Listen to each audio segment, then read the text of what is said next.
called as the Ayurveda doctors, particularly we are Vaidyas, we call it as. What we are is, we are the health promoters.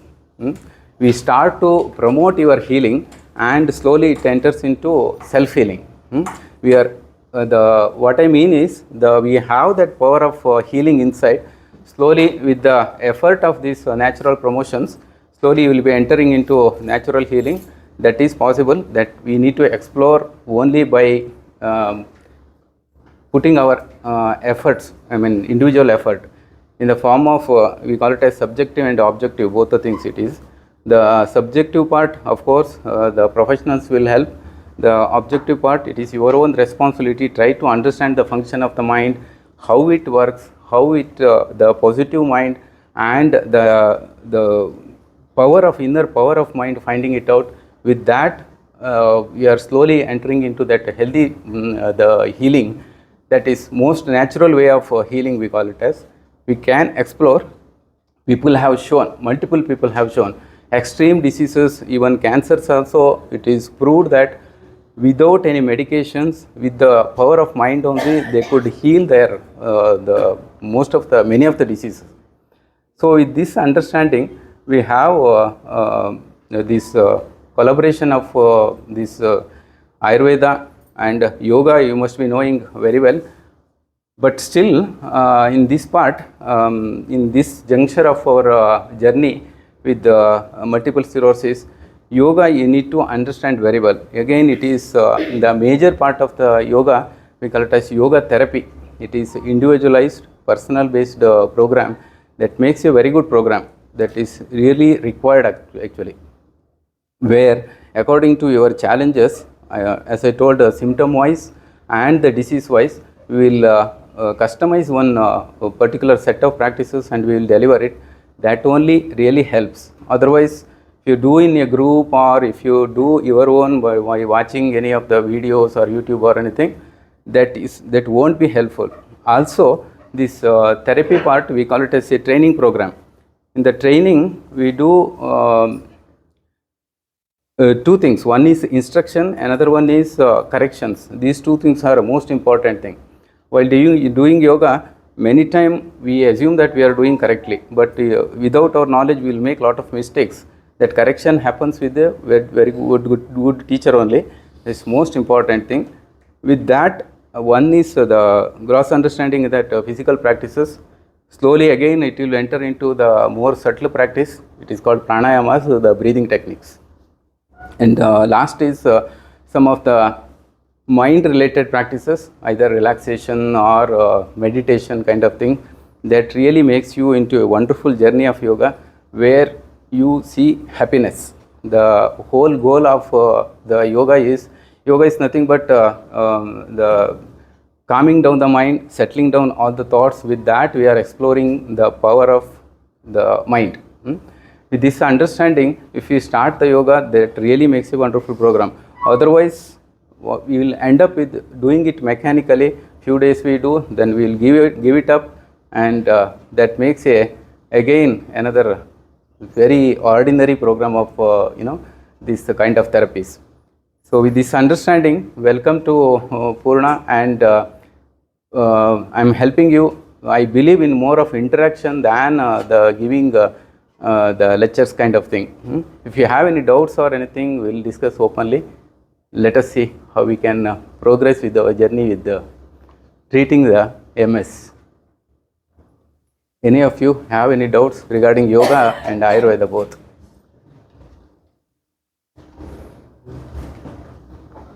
After examination of the patient, according to you have to customize the therapy. Right. According to the patient's needs. Correct. Correct. You can sit, sir, comfortably. Make yourself comfortable. I can hear you. Audible to people. Yeah.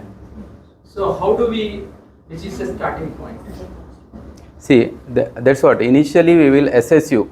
That means we start our treatment at this point, and then you are involved in the care and therapy. See, the first part is the assessment. In both in Ayurveda and yoga, we have our own style of assessing Unlike just speaking about your present history, past history, family history and all those things, there are a few other things. In particularly mind, we are really very much focusing on, where we will collect two things. One is your stress level, another one is your the constitution. That also we strongly believe in treating.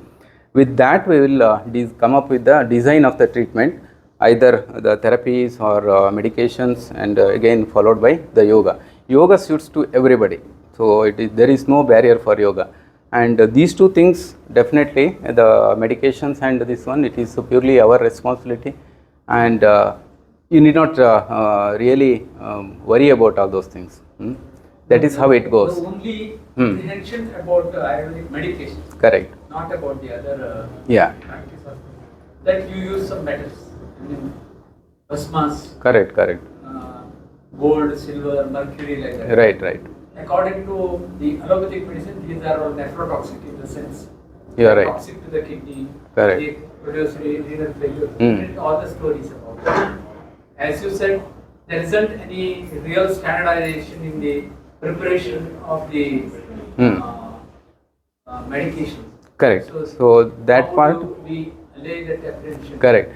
That part, definitely you have a very valid question, and it is really need to understand very thoroughly, in depthly. It is a very sensitive part of the whole discussion also. Basmas or any other heavy metals, if they are prepared in a classical way, 100% sure it is a very safe medicine. It won't interact, it won't be any toxic kind of thing, anything. And we will consider other way, like there is no documentation, there is no the research, okay, but we will come up with other thoughts. So many years we are using, hundreds of years we are using. How many patients are died with any of the metal taking or the other basmas or whatever? So before the British era, it is just exclusively it is going on with the only this Ayurveda part. So much glorified it was. There is no other way of treating also. Even before paracetamol and all those things, we are all living happily and healthily throughout our life. The modern the medication, the major contribution of all these routine diseases is thanks to that multiple medicines in the form of high BP or cholesterol or everything. They are able to extend our lifespan thanks to modern medicine in that part, generally speaking. And other part is also, I am not against or denying any of the modern science. It's a wonderful system of medicine. It is a gift for us also. And coming to our own the concern on this particular part, this one, if it is, as I told, if it is prepared classically, there is no problem at all. Very comfortably we can take it. It won't intervene with whatever the medicines you are taking also. Even steroids or even the biological treatment also, it goes very well with it. It is proven, and we have tried. Many people, many doctors tried also. It is no problem at all. Only thing is, at least for myself, while writing each and every medicine, I will be mentioning the company name in the bracket actually. So those are all time tested, and they are very standardly prepared medications. Definitely you can rely on that part. No inhibitions at all in that part. Yes. And MS and all, see, these type of diseases are coined lately. The disease was there even before it was there. It was discovered, it is not invented, the disease. So in that part, we can correlate in our own ancient text, whatever the symptoms mentioned in that text, we can correlate very well with the MS, but in a different variety of contexts actually. So in one particular disease classification, we can't fix it to this MS, but many of the different texts it is saying manifestation of MS in different form, that we can correlate to very well to that particular different context, and simultaneously we are treating, we are seeing the effect also. That is the best part. In that part you may be wondering how you are treating MS with the Ayurveda. It is not at all mentioned in ancient text. It is a latest coined disease. It's as good as any other diseases also. Like that. Okay. For MS in Ayurveda, Ha. sir? It's a very broad question. Very. It's a cure part. As you know, this different categories of MS, RRMS, SPMS, and all those things. We can drag the recurrence actually with the symptom dragging. It is definitely possible. The cure, if it is dragged for many years, I can call it as cure, like that. But so far in my experience, I didn't cure anybody. I can't claim. Yes. They are not having any relapses or any. Relapse differing is biggest advantage. No? Correct. That's exactly what even allopathy is doing now, right? Managing the condition. You are right. You are right. From an outcome Correct. standpoint, there's not much of a difference Correct. specifically for relapse. You are right. Both allopathy and Ayurvedic we can take Together, yes. You can take it. You can take it. That is why we go through all the details, whatever the medications and details you are taking. Then only we will plan. It is not just writing some pills, take it along with that. It's not. We can't do like that. Time gap of some half an hour or 1 hour. We can. Correct. That gap should be there. Half an hour gap we need to give it. Yes. Another fundamental question, you said if it's done classically, then it's okay. But how does one, a layperson like us know how it has been? That's what I'm telling. Because For, there's no at least for myself, I'm writing in the bracket the company name. So others, I can't assure that this one. But of course, many of the doctors, even leading doctors also, they without trusting anybody, they prepare themselves. Yeah. That is also there. Again, without the knowing the content of all those things, it is quite difficult to comment on that one, that part. So it's That's quite. I think that's been the major problem because I think not just for MS, but if you look at Ayurveda, like you said, that's standardization. So if you go to someone who has been practicing for generations, their family, they make it for us, it may work or not. Yeah. Two things. One, if that person is not there tomorrow, then we don't know what is it they put together. Second is if there is a side effect, we don't know the constituents to go ahead and see how to kind of fight against those side effects. Unlike allopathy. Yeah. So while allopathy has side effects, the fact that the standardization is there is why all of us are. You are right. So in that part, in the ground level, there is lot of works need to be done with, for the Ayurveda. So fortunately, Ayush Ministry is helping us lot in nowadays, at least. In this government, and I don't know where we will end up with. The going on lot of researchers and all those things are going on, but it is, as I told, scientifically proving it, the bringing it under the lens of science, it is really difficult. So one thing assurance is, as I told, classically prepared, no problem at all. And again, it is a custom made this one. For one particular Brahmivati, it is given for the MS. It's a very absurd thing. We don't believe in all those things actually. So individually, there are two parts we are considering for each and every person, the patient wise. One is the Prakriti, another one is Vikriti, we call it as. Prakriti is the natural form of our constitution. Vikriti is what exactly the disease manifestation is. These two combination we understand, with that we will come up with the formulations. That is how it works. Yes. Do the medicines help reduce the symptoms?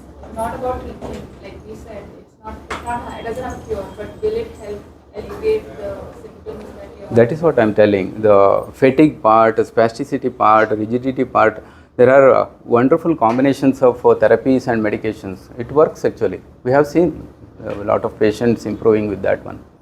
There is a very good boost, no? The confidence and that itself. As I told, the symptom relieving is a first level of treating, and slowly we will enter into the immune system level, like stabilizing immunity. If it is in an inflammatory state, again we will do a different variety of therapies and treatment. If it is in a recession state also, there is a different thing we do. All these things are all. Any remnants of that previous episode of the manifestation of disease, we do in different way. Quite complex to explain because individually the designed therapies and treatments, but confidently I can tell that it is very effective. The symptom management also, in the longer time, the immune system stability, the prevention of recurrence, all those things are it is seen. Okay. It's good to hear that those systems come, I mean, holistically you're approaching the problem. Correct. That's the, rather than, I mean, I am a allopathic man, so I actually don't know anything about Ayurveda. Correct. And without knowing that, it's difficult to say that it is not useful, it is no good, or something like that. Yes. It's fine that it's good that we are shaking hands. In fact, it is a long time dream of our team, Dr. Rajesh here, and fortunately, Dr. Rajesh here is very much inclined towards our ancient system of healing. It is with the multiple hurdles, we finally come up with this shape. Actually, it is just a beginning. We hope for a bigger, scenario. I don't know where we end up with. So that the documentation part is taken care of. That what the present science, what is evidence-based medicine, where is the evidence? Correct. So when you shake hands, I think there will be documentation. And documentation brings in, Correct. Knowledge. That is what we are really keen on, documenting and making a very good research thing that will end up with acceptance. It will help us to be, I mean, modify our beliefs. Correct. Or your beliefs. Correct. That's what I am telling. The acceptance, the general acceptance will be more with that. Now there is lot of inhibitions with both the ways. Even many of the Ayurvedic doctors, themselves are not at all confident treating all these things. Right. And many of them unfortunately still go much lower. They will adulterate the medicine, so they will just boost up with some of the tranquilizers kind of thing. All those things hamper the purity of Ayurveda, unfortunately. So with this, all this idea only, we come up with this particular integration. Okay. And both of them are taken together. Does the detoxing effect of Ayurveda in any way diminish the allopathic medicine? Because most of the MS medicine is immunosuppressant. So that is one way. I didn't get your point exactly. So take both the medicines together, Ayurvedic and allopathic. Correct. So there are things like the Ayurvedic medicine detoxifies. Does that in any way affect the effects of the allopathic medicine? No. That won't be thrown out. Right. Detox means it won't take out any medicines in the body. Detox is, the general understanding of detox is, after metabolism, whatever the wastage, like the gross wastage will happen in the form of urine, stool and sweating and all those things. There are subtle level of wastages that will make a lot of nuisance. Particularly, we strongly believe this fatigue symptom, it is the more of the toxins in the muscles are accumulated. Once it is wiped out, that will make a very good program. In that part, the proper medication and all those things, it is naturally we can't take out from the body. Any of these natural therapies won't. There is some extreme therapies called chelation therapy and all. They will take out those chemicals and all. Yes. You all give a lot of emphasis on food. I believe food is the best medicine. I've You are seen that in the last 2-3 years. Any inputs that you have for us specifically on See, the that's medicine? what. So the MS part, grossly speaking, the some moderation in the food really makes a very good program. Extremes you avoid. As all of you know, the proper big list of junk food definitely you need to avoid. Along with that, refined food, all refined food avoid. Throw away refined food. I will tell you, refined oil, the sugar, the even refined salt also, the table salt, all these things are equally poison to any of the person. It is not only for it. Substitute salt. Salt, the regular crystal salt you can use, no? Crystal salt. Rock salt not required. It is a medicinal form actually. Rock salt is not required. Typically this Himalayan salt and that pink salt and gold. These are all better. In fact, I prefer if you are in connection with any of the coastal people, they classically know that one. The even Kerala people also they will be knowing how the naturally they will prepare the salt. That it is a little bit muddy only, musky color, but it is very safe. It has all a lot of alkaloids which counter with the which are harmful of that particular the salt also. The refined salt, it is refined grossly in the form of filtration and all those things, but it is hardly anything counteracting alkaloids are left out in that one. That is really harmful. It is same is in any of the other food also. Even the refined maida or white suji, all those things are really not at all good. They are all proven that they are pro-inflammatory things. The refined food are pro-inflammatory. Correct. Okay. Anything else? So the yoga, I am really keen on yoga. Yoga you all should practice. So we do, but the only thing is again we need to make it custom made. So definitely we can plan one a taste of yoga. We can make it in the online. We both, Dr. Shashikant and me. Shashikant, can you come? You can start something. Give it some additional information on yoga also.